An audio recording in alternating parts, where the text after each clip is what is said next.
Adabu dukhulil masjid. Jamaah dan Allah wa iyyakum ajma'in. Adabul khuruj ilal masjid. Adab keluar rumah untuk menuju ke masjid.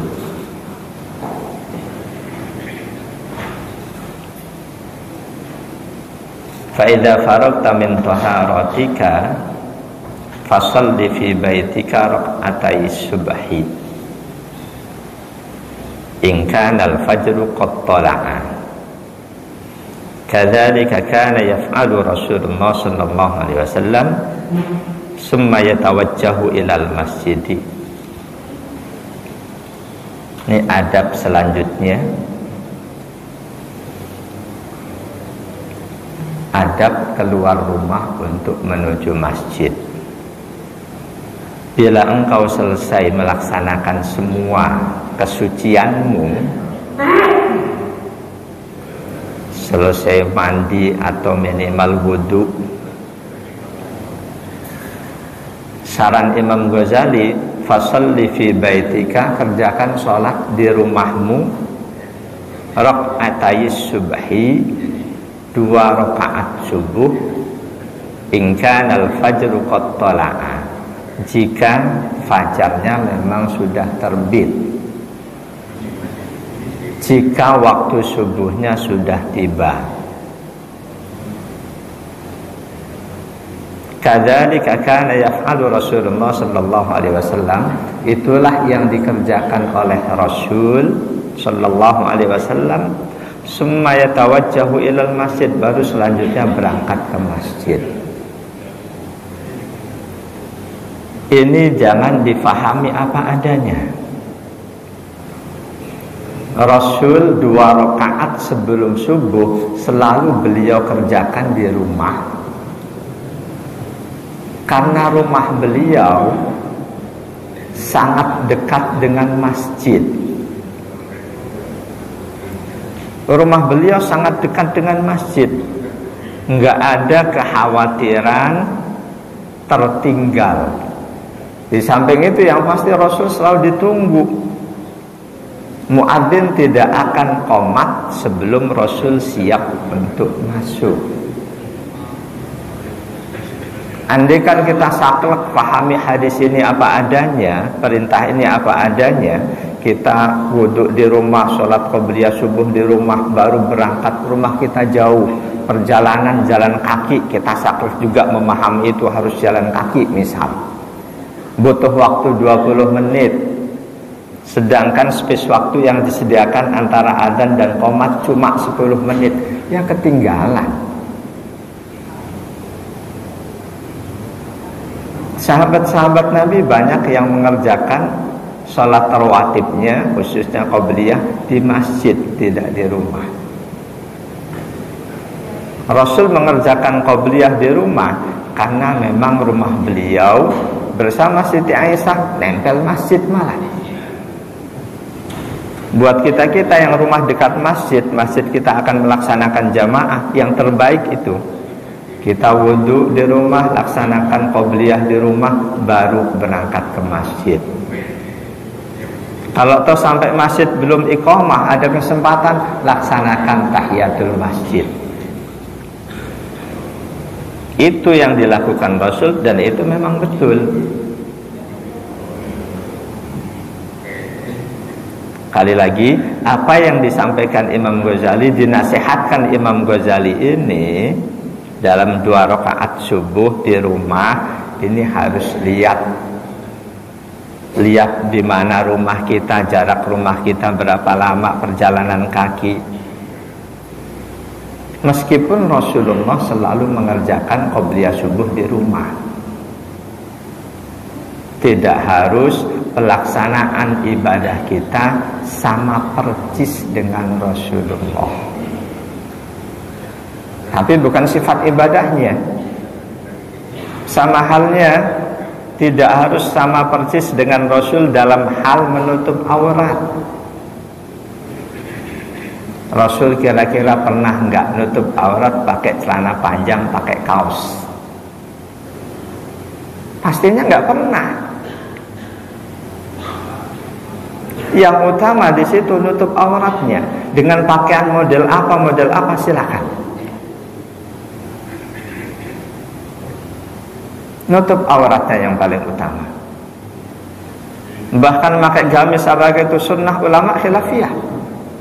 Ada yang menilai gamis itu pakaian tradisi Arab, sehingga tidak tertutup kemungkinan Abu Lahab, Abu Jahal dan lain-lain mereka pun pakai gamis. Boleh jadi andaikan dibolehkan berandai-andai, andaikan Rasul wong Jawa, Rasul pakai blangkon mungkin. Andaikan boleh berandai-andai. Berkaitan dengan tempat ibadah tidak harus sama persis dengan Rasul. Kalau sama persis, banyak sholat Jumat yang tidak sah. Kenapa tidak sah? Di masa Rasul, termasuk Khalifah 4, masjid itu ada banyak. Tapi sholat Jumat cuma di satu masjid, Masjid Nabawi. Nah itu di kitab-kitab fikih salaf, ketentuan sholat Jumat diantaranya tidak boleh berbilang di satu kota. Kota Bekasi sholat Jumatan cuma di Masjid Agung Al-Barkah, tempat yang lain ngadain Jumatan nggak sah. Kalau kita kembali ke situ, saat ini banyak satu RW sholat Jumatnya lebih dari 2 tempat. Saya nggak tahu di sini, di tempat saya sana. Satu RW sholat Jumatnya lebih dari 2 tempat. Mungkin ada jamaah kita yang hafal. Ada sholat Jumat di Masjid At-Taqwa, ada di Masjid Husnul Khatimah, ada di Masjid Al-Ikhlas Depnaker, sekarang tambah lagi di Masjid Al-Husna. Itu satu RW. Jangan bayangkan masjidnya gede-gede, kecil. Baru satu RW, apalagi satu kelurahan, lebih banyak lagi. Silakan bapak-bapak kalau mau buka terjemah kitab-kitab salaf, ketentuan sholat Jumat satu diantaranya di satu kota nggak boleh berbilang sholat Jumat. Jadi dalam hal melaksanakan ibadah tidak harus dalam semuanya harus sama persis dengan Rasul. Tutup aurat ibadah tidak harus kita pakai gamis bagaimana Rasul.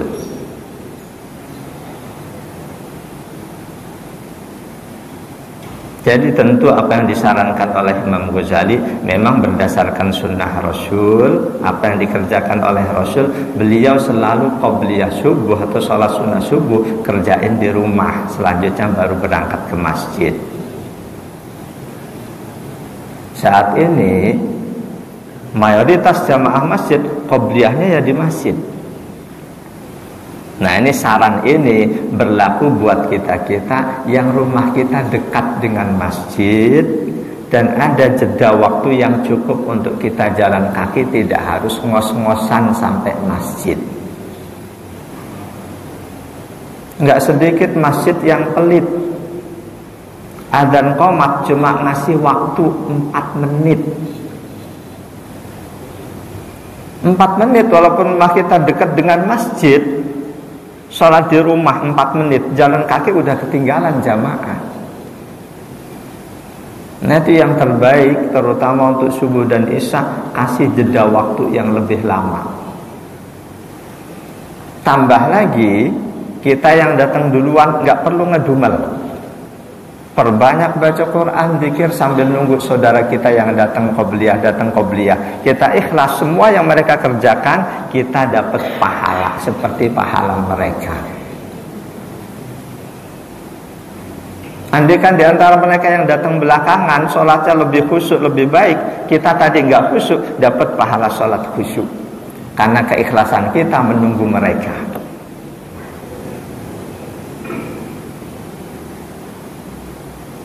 Jamaah dan Allah ayakum ajma'in. Jadi kalau sekiranya kita laksanakan qobliyah di rumah menjadi sebab kita ketinggalan sholat jamaah, padahal berjamaah itu sangat diutamakan, lebih baik kita kerjakan qobliyah di masjid demi tidak tertinggal jamaah. Apalagi pula Rasul perintahkan kita untuk tajhir, untuk menyegerakan diri berangkat ke masjid. Jadi Rasul qobliyah di rumah. Di sisi yang lain Rasul perintahkan sahabat-sahabat, terutama yang rumahnya jauh, untuk menyegerakan diri berangkat ke masjid.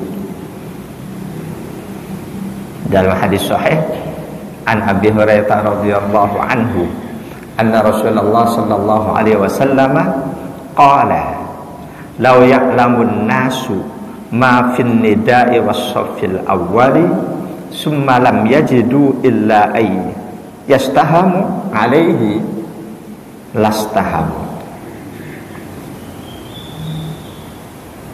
Andaikan manusia, andaikan umat Islam tahu keistimewaan yang ada di balik menyenandungkan azan dan keistimewaan yang ada di shaf awal, lalu mereka tidak bisa mendapatkan kesempatan itu kecuali dengan mengadakan undian, niscaya mereka akan mengadakan undian.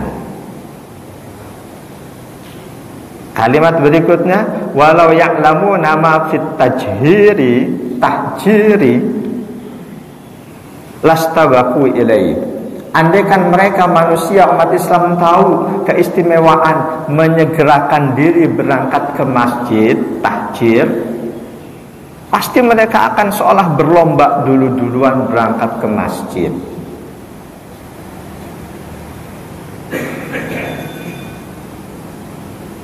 Kalimat ketiga, walau ya'lamuna ma fil atamati was subhi la atauhuma walau habwan.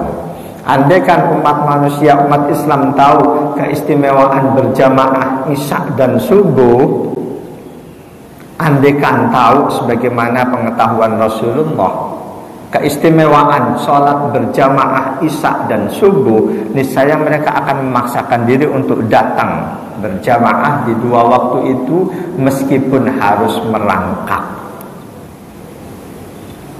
Di bagian kedua tadi, andaikan manusia tahu keistimewaan di balik menyegerakan diri berangkat ke masjid. Kalau kita qobliyah di rumah sudah tentu tidak termasuk menyegerakan diri. Karena itu tempatkan pada tempatnya. Melaksanakan qobliyah di rumah itu khusus buat kita-kita yang rumah kita dekat dengan masjid. Kita dapatkan keistimewaan dari pelaksanaan qobliyah di rumah. Buat kita-kita yang jauh dari masjid, segerakan diri berangkat ke masjid, kerjakan qobliyah di masjid. Kita dapat keistimewaan dari aktivitas menyegerakan diri ke masjid. Hadis tadi riwayat Imam Malik, Imam Ahmad, Imam Bukhari 615, Imam Muslim 1009 dan Imam An-Nasa'i. Jamaah dan Allah wa iyyakum ajma'in. Kata Imam Ghazali, wala tada'is salata fil jamaah. Jangan engkau tinggalkan sholat berjamaah. Jangan tinggalkan sholat berjamaah. Beliau tidak mengatakan berjamaah itu wajib. Boleh jadi hal tidak wajib tapi sebaiknya jangan pernah ditinggalkan. Boleh jadi satu di antaranya berjamaah melaksanakan sholat 5 waktu. Ada sebagian dari 4 madhab, ada penggalan madhab Hambali, sebagian ulama madhab Hambali berpandangan sholat berjamaah wajib. Bahkan wajibnya itu wajib ain. Sebagian ulama madhab Hambali. Madhab Syafi'i ada yang berpandangan berjamaah sholat 5 waktu fardu kifayah, tapi umumnya ulama madhab Syafi'i sunnah muakkadah. Jadi hal sunnah yang sebaiknya jangan pernah ditinggalkan kecuali ada udzur syar'i adalah sholat berjamaah. Rasulullah sepanjang hayat beliau, kecuali ketika sedang safar atau apa, tidak pernah meninggalkan sholat berjamaah. Buat kita-kita yang belum rajin berjamaah, jadikan target hidup kita sebelum mati bisa istiqomah berjamaah. Jangan tinggalkan sholat berjamaah, la siyama subhah, lebih-lebih sholat subuh. Lebih-lebih sholat subuh. Kita tahu nggak cuma subuh dan isya, 5 waktu berjamaah. Rasul berikan kita kelebihan pahala berlipat-lipat 27 derajat dibanding sholat sendiri. Riwayat yang lain 25 derajat.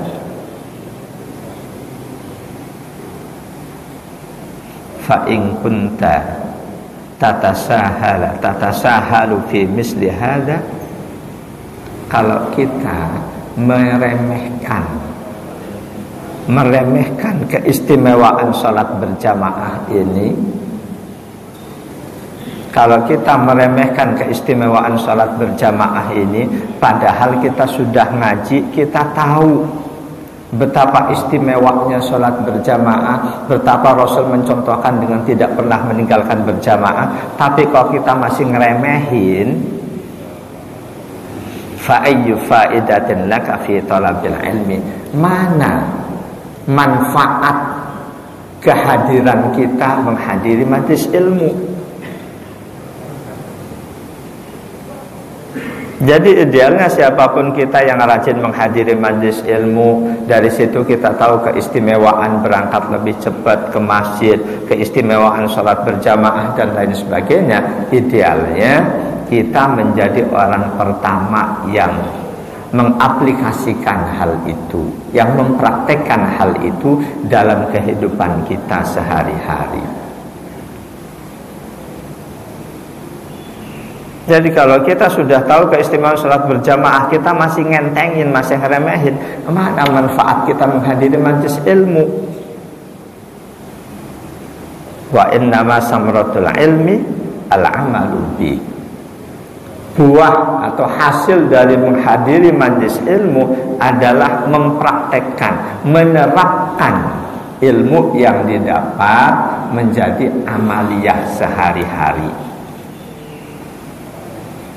Jangan dikira ilmu yang kita dapat banyak banget, kita hafal semuanya. Ketika praktek keseharian kita jauh dari itu, lantas itu jangan kira nggak ada resikonya. Jangan. Resikonya berat. Nggak ngaji supaya kita lebih paham ajaran agama kita, itu dilarang. Ngaji kita paham ajaran agama kita, tapi tidak kita praktekkan, itu juga dilarang. Nah itu setiap kali kita berangkat melangkahkan kaki untuk menghadiri majelis ilmu, minta pada Allah taufik, ya Allah berikan taufikmu, ilmu yang aku dapat nanti aku bisa enteng mempraktekkannya dalam keseharian hidupku. Jadi idealnya semakin seseorang berilmu itu bisa terlihat dari semakin baik dan semakin indahnya perilaku sehari-harinya. Idealnya seperti itu. Jadi jangan ilmu kita baru diketahui orang ketika kita menyampaikan di kajian. Jangan. Yang lebih baik ilmu kita, orang tahu tuh orang berilmu tandanya apa, akhlaknya indah, orangnya soleh dan lain sebagainya. Itu yang lebih baik. Ketika ilmu kita baru diketahui orang, ketika kita menyampaikan keseharian nggak ketahuan bahwa kita orang yang berilmu karena perilaku kita nggak beda dengan yang lain. Jangan dikira kita orang yang baik daripada dalam pandangan Allah. Justru itu risikonya tinggi. Atau ilmu kita baru ketahui ketika ada orang diskusi, kita tahu itu salah, langsung kalian salah, kalian nggak berilmu ya, dengerin omongan gua nih. Itu lebih nggak baik lagi.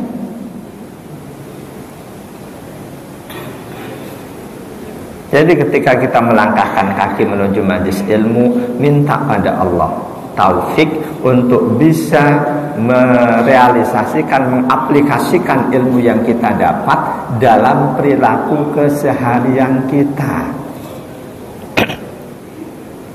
Kita tahu istimewanya menyegerakan diri berangkat ke masjid dengan selalu kita lakukan itu.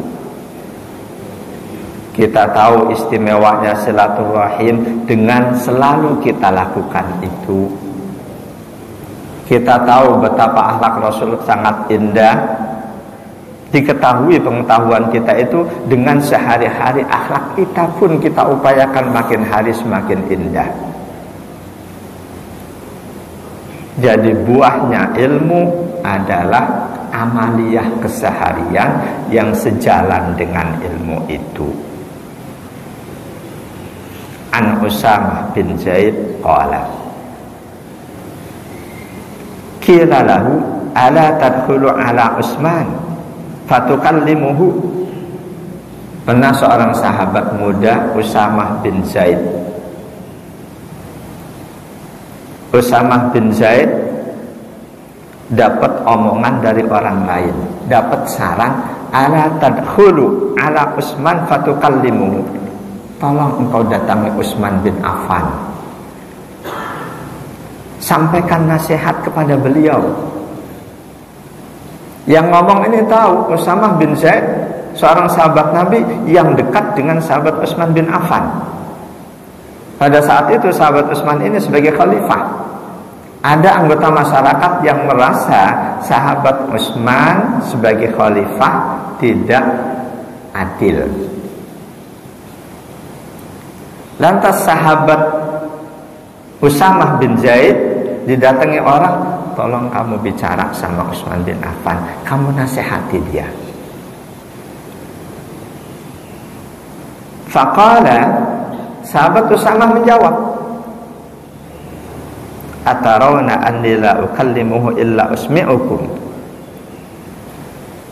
Kamu tidak mengetahui kalau aku sudah selalu menasihati beliau, kecuali kalau aku ngomong pada kalian. Artinya Usamah bin Zaid meskipun nggak diketahui masyarakat, beliau selalu menasihati khalifah. Saat ini banyak umat suudzon kepada ulama yang di atas, baik yang di MUI, di PBNU atau di PP Muhammadiyah. Kata masyarakat, pemerintah dolim, kok ulama diam aja sih? Itu suudzon, jangan dikira mereka di sana diam.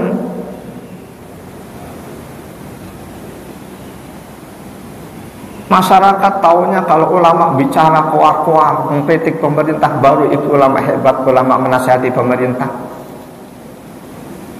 Yang terbaik menasihati seseorang tidak di depan orang lain. Itu adab menasihati seseorang. Ini dulu nih Khalifah Utsman, ada anggota masyarakat menilai beliau tidak adil. Masyarakat ini mendatangi sahabat Usamah bin Zaid, tolong kamu datangi Khalifah, kamu nasihati dia. Usamah menjawab, kalian memang nggak tahu bahwa aku sudah selalu menasihati beliau, kecuali aku ngomong pada kalian.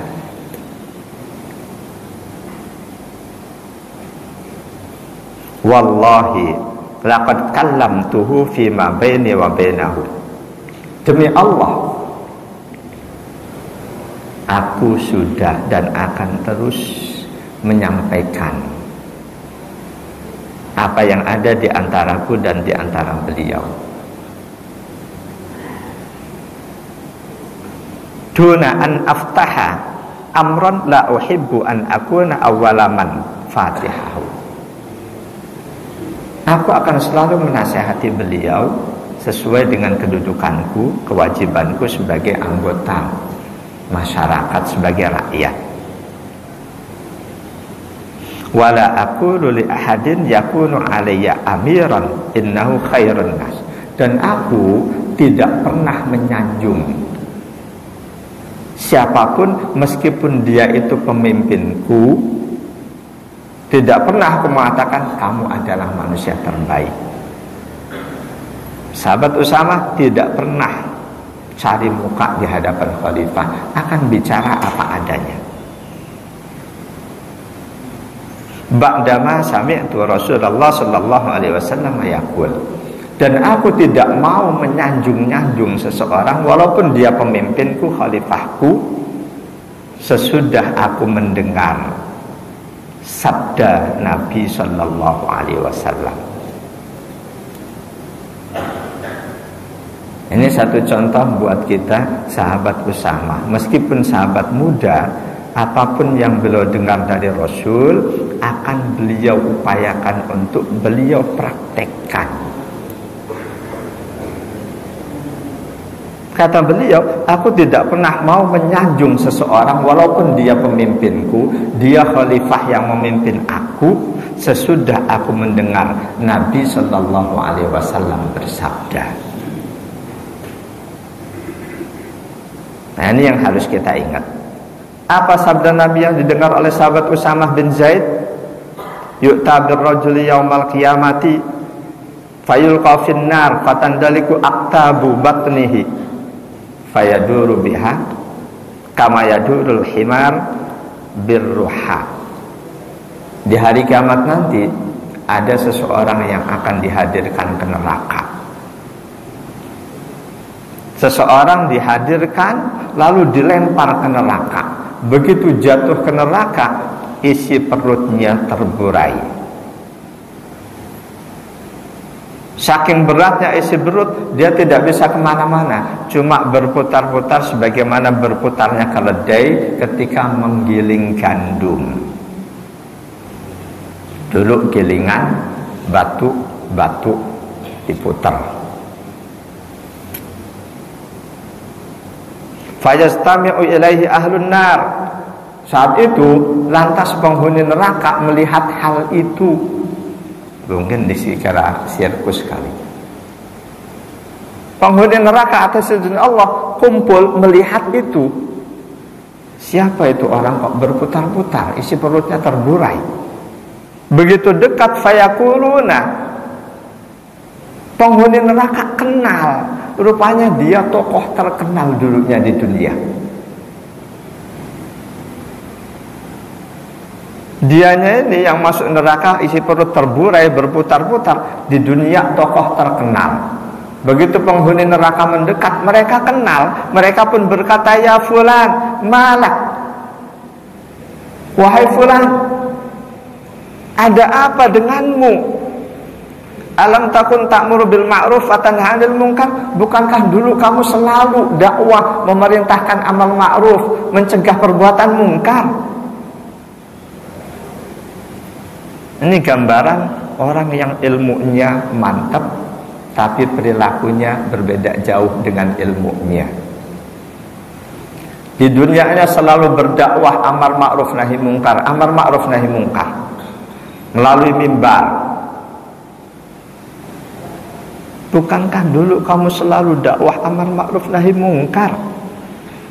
Fayaqulu, si orang itu menjawab, bala, iya betul. Qad kuntu amuru bil ma'ruf wala ati. Dulu aku suruh orang lain mengerjakan perbuatan baik, tapi aku tidak ngerjain. Wa anha 'anil munkar, aku cegah orang jangan melakukan perbuatan mungkar. Wa ati, tapi aku justru mengerjakannya. Nah, ini hadis ini disampaikan oleh sahabat Usamah bin Zaid. Sesudah beliau ingat hadis ini, beliau tidak mau menyuruh orang melakukan sesuatu yang beliaunya sendiri belum mempraktekkan. Beliau nggak mau melarang-larang pejabat untuk korupsi kalau beliaunya sendiri masih korupsi. Pejabat korup, begitu pensiun jadi ulama dakwah korupsi haram. Atau misal sebaliknya, jadi ustadz dakwah kemana-mana korupsi haram. Banyak jamaahnya dirayu partai, gabung partai, jadi anggota dewan, korupsi. Enggak udah disebut, kita tahu dulu ada pimpinan satu partai yang dianggap partai paling islami. Wallahu a'lam, semoga itu hanya fitnah terhadap beliau. Kalau betul beliau melakukan hal itu, semoga Allah ampuni beliau. Jamaah dan Allah wa iyyakum ajma'in. Pelajaran buat kita, ketika ada pejabat yang zalim, di situ ada ulama. Kita nggak tahu ulama itu menasihati sang pejabat. Jangan suudzon bahwa ulama itu diam dan tidak menasihati pejabat. Pimpinan kita dulu di kota Bekasi, kita tahu korupsi. Ada MUI, jangan dikira MUI ini diam nggak menasihati. Kita husnudzon, kalau toh husnudzon kita salah, berdosa apa enggak? Katakanlah kita husnudzon, MUI sudah menasihati wali kota, kita husnudzon, ternyata tidak menasihati, kita dosa apa tidak? Husnudzon, baik sangka itu enggak dosa. Sebaliknya kita suudzon, percuma ada MUI, pejabatnya korup, diam aja, kita suudzon deh. Padahal si MUI diam-diam menasihati, dosa apa enggak? Ini malah